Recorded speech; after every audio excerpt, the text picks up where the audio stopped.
बच्चों, आप लोग कैसे हैं? मैं विश्वास करता हूँ आप लोग सब ठीक हैं। मैं परमेश्वर का धन्यवाद देता हूँ कि प्रभु ने हम एक को एक बार फिर से संडे स्कूल में इकट्ठा होने का एक मौका दिया। आइए हम प्रार्थना करते हैं। प्रार्थना कर संडे स्कूल शुरू करते हैं। आप सब हाथ जोड़े और प्रार्थना करते हैं। स्वर्गीय पिता प्रभु जी, हम आपको धन्यवाद देते हैं पिता, अभी तक आपने संभाला परमेश्वर, आपकी भलाइयों के लिए धन्यवाद देते हैं प्रभु।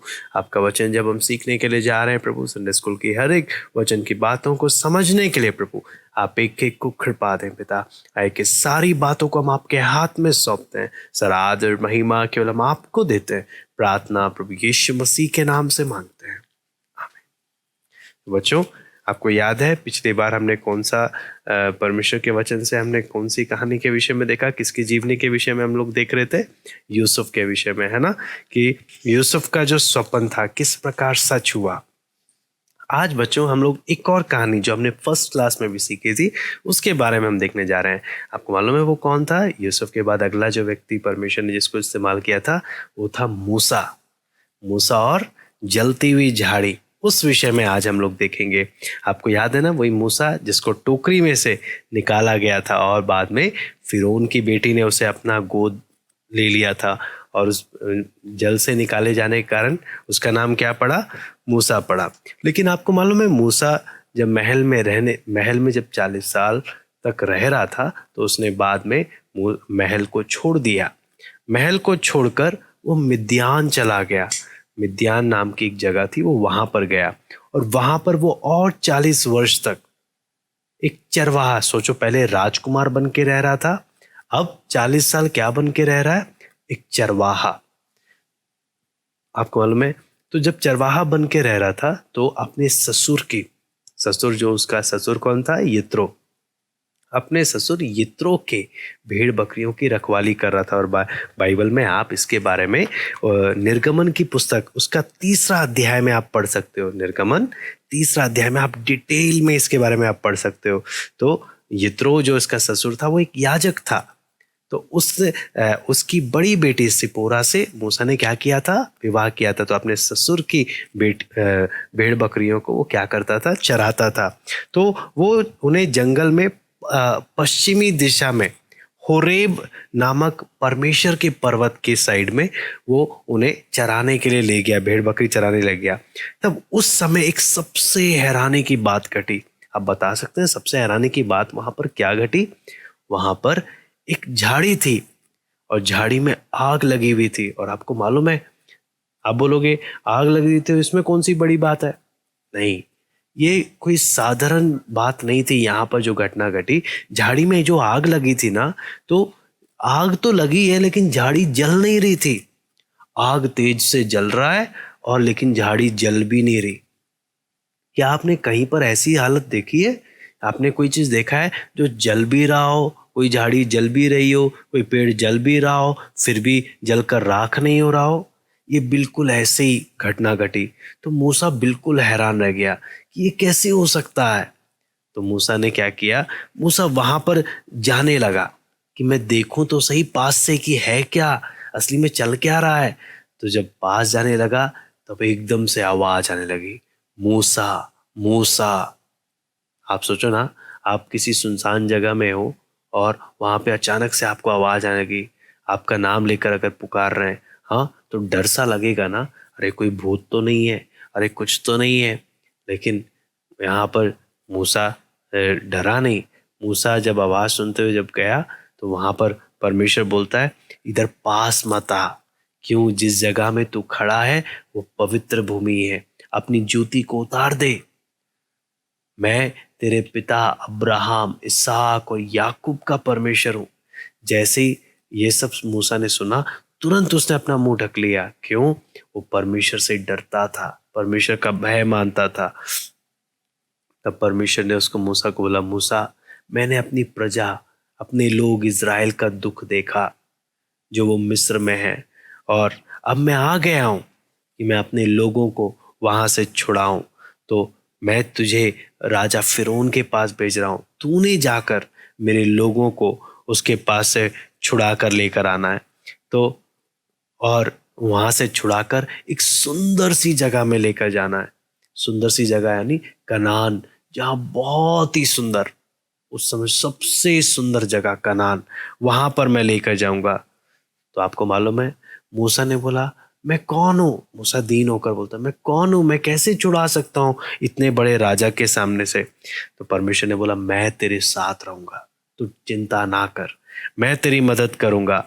तो और उसकी सहायता के लिए परमेश्वर ने हारून को भी जाने दिया। हारून जो मूसा का भाई था, आपको मालूम है ना, तो हारून भी साथ में गया और मूसा ने परमेश्वर की आज्ञा का पालन किया और वो वहां से मिस्र की ओर गए। आपको मालूम है उस समय मूसा की उम्र कितनी थी? 80 साल का था। कितना? 80 साल का। तो इस कहानी में आप अगर ध्यान से देखेंगे ना, तो सबसे हैरानी वाली बात आपको मालूम है क्या चीज मालूम चलता है? मूसा एक चरवाहा का काम कर रहा था। मूसा कोई प्राइम मिनिस्टर नहीं था जो परमेश्वर ने उससे बात किया। छोटा सा तुच्छ काम कर रहा था, लेकिन जो भी काम वो कर रहा था वफादारी से कर रहा था। इस कारण परमेश्वर ने मूसा को उसकी वफादारी को देखा। आपको मालूम है फिर अगली बात यहाँ पर जब हम देखते हैं परमेश्वर की आदत, परमेश्वर बोलता है मैंने अपने लोगों का दुख देखा है। आपको मालूम है परमेश्वर महसूस करता है। आप भी जब दुखी होते हैं, हम जब दुखी होते हैं, परमेश्वर देखता है हमारे दुख को, हमारे बातों को सुनता है।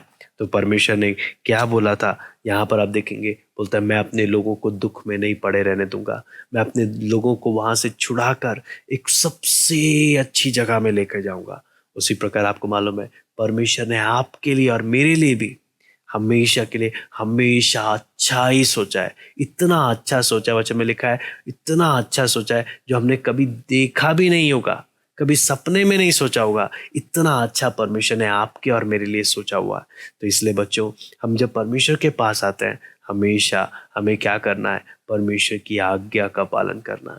क्यों? हमारा परमेश्वर बहुत ही अच्छा परमेश्वर है, हमारे लिए हमेशा अच्छा सोचता है वो, है ना। तो यहाँ पर हमने देखा किस प्रकार परमेश्वर ने बात किया, है ना। बात कर कर किस प्रकार परमेश्वर ने मूसा को और हारून को इजरायलियों के पास मिस्र में भेजा। तो यहाँ पर याद करने वाली आयत क्या है वो आप मेरे पीछे पीछे बोल सकते हैं।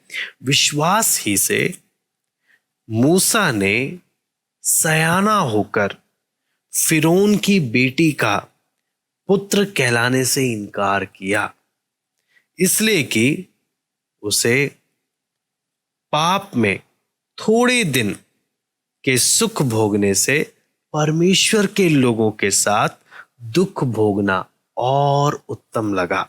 एक बार फिर से, विश्वास ही से मूसा ने सयाना होकर फिरौन की बेटी का पुत्र कहलाने से इनकार किया, इसलिए कि उसे पाप में थोड़े दिन के सुख भोगने से परमेश्वर के लोगों के साथ दुख भोगना और उत्तम लगा। कहाँ पे लिखा है ये? इब्रानियों 11 का 24-25। इब्रानियों 11 का 24-25। ठीक है। अब मैं आपसे कुछ सवाल पूछूंगा, आपने उसका जवाब देना है। एक चरवाहे के रूप में मूसा 40 वर्ष तक कहाँ रहा? क्या बता सकते हैं?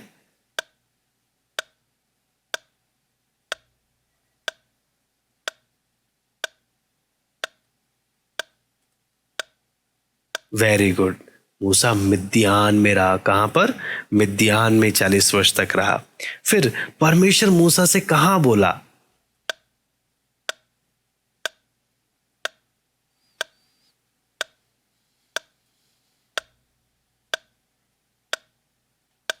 Very good. परमेश्वर मूसा से जलती हुई झाड़ी में से बोला।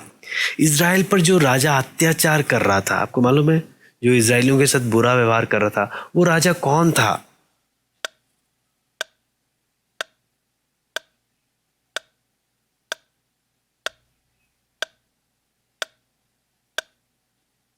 वेरी गुड, वो राजा फिरौन था, है ना।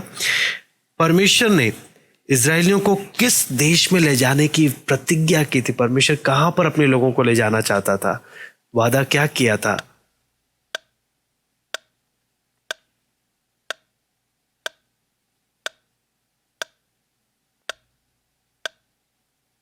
वेरी गुड, कनान में, जहां दूध और मधु की धारा बहती है। फिर जब परमेश्वर मूसा पर प्रकट हुआ, उसकी आयु कितनी थी? उसकी उम्र कितनी थी मूसा की?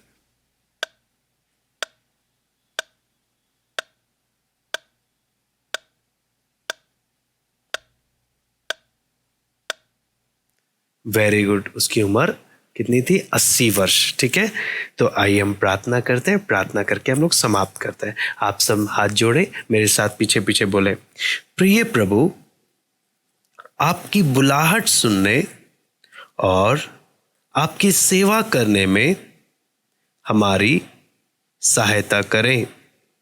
ये प्रार्थना हम प्रभु यीशु मसीह के नाम से मांगते हैं, आमीन। ओके बच्चों, बाय, फिर मिलते हैं।